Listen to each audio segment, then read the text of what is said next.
हमारे वृंदावन के एक भगवत प्राप्त संत थे, मोटे गणेश जी वाले महाराज जी, ब्रजवासी थे। वो कहते थे, भैया हम तो वाह्य ब्रजवासी माने जो कन्हैया के संग खेले। बोलो भक्त वत्सल भगवान की।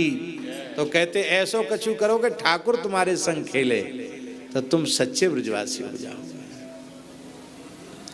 इसी ब्रज में श्री चतुर्भुज दास जी के साथ ठाकुर जी खेलते हैं, गोविंद सखा के साथ ठाकुर जी खेलते हैं, और तो और बड़े बूढ़े कुंभन दास जी के साथ ठाकुर जी खेलते हैं। ठाकुर जी खेलते हैं। ये सब ब्रजवासी थे कि नहीं? इन ब्रजवासियों के साथ ठाकुर जी खेलते हैं। बोलो भक्तवत्सल भगवान की जय। तो एक तो ये हो गया कि भगवान अपने हैं तो प्रेम हो जाएगा, और दूसरी प्रेम की शर्त ठाकुर जी ये है कि स्वभाव ज्ञान पूर्वक और प्रभाव ज्ञान पूर्वक प्रेम होता है। जिस व्यक्ति का कोई प्रभाव नहीं है, किसी काम का आदमी नहीं है, उससे कोई प्रेम नहीं करता। प्रभाव भी होना चाहिए, और प्रभाव चाहे जितना हो, स्वभाव ठीक ना हो तो प्रभावशाली से भी प्रेम नहीं करते हैं। और प्रभाव भले ही कम हो पर स्वभाव बहुत अच्छा हो तो प्रेम हो जाता है।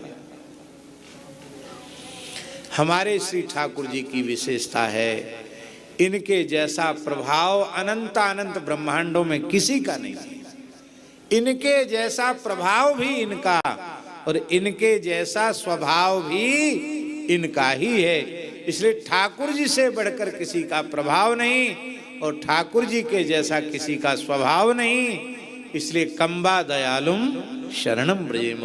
कौन कृपालु दयालु है श्री कृष्ण के अतिरिक्त, जिसकी शरण में जाया जाए। तो प्रभाव स्वभाव का ज्ञान कैसे होगा? ठाकुर जी हमारे अपने हैं और हम ठाकुर जी के हैं, यह ज्ञान भी कथा सुनने से होगा। और भगवान के प्रभाव का ज्ञान और भगवान के स्वभाव का ज्ञान भी कथा श्रवण करने से होगा। तो पूतना उद्धार की लीला में भगवान के करुणामय स्वभाव का परिचय प्राप्त होता है, और जब भगवान के करुणामय स्वभाव का बोध हो जाता है तो भैया भगवान में सहज प्रेम हो जाता है। माई मेरे श्याम